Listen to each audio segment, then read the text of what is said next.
इसका फॉरवर्ड और backward linkages का हम जांच कर रहे हैं और आगे इन्वेस्टिगेशन चालू। जलंधर के क्राइम ब्रांच को एक बड़ी सफलता मिली है।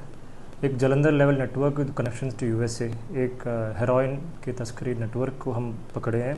क्राइम ब्रांच की टीम ने लगातार एक हफ्ते काम करके उन्होंने 3 अक्यूज़ को पकड़े हैं। एक सतीश सुमन रेजिडेंट ऑफ फिलौर, एक Balkar Singh resident of Akash colony Hoshiarpur, ते कुलवंत राम रेजिडेंट ऑफ होशियारपुर। इन तीनों को अरेस्ट किए हैं along with 2 kg heroin, 12 lakh rupees drug money, 2 cars और एक मोटरसाइकिल।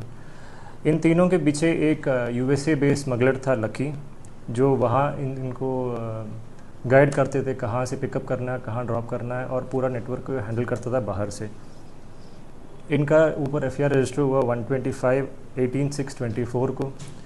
इनका अरेस्ट हुआ अलग अलग जगह से। जलंधर से एक का अरेस्ट सतीश का अरेस्ट हुआ और बलकार सिंह और कुलवंत राम का अरेस्ट हुआ है आकाश कॉलोनी होशियारपुर से।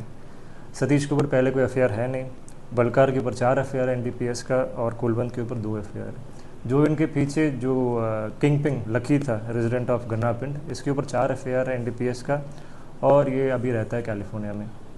इसका फॉरवर्ड और बैकवर्ड लिंकेजेस का हम जांच कर रहे हैं और आगे इन्वेस्टिगेशन चालू। देश दुनिया की हर खबर सबसे पहले देखने के लिए फॉलो करें Dainik Savera TV, YouTube, Facebook, Instagram, X और व्हाट्सएप चैनल पर।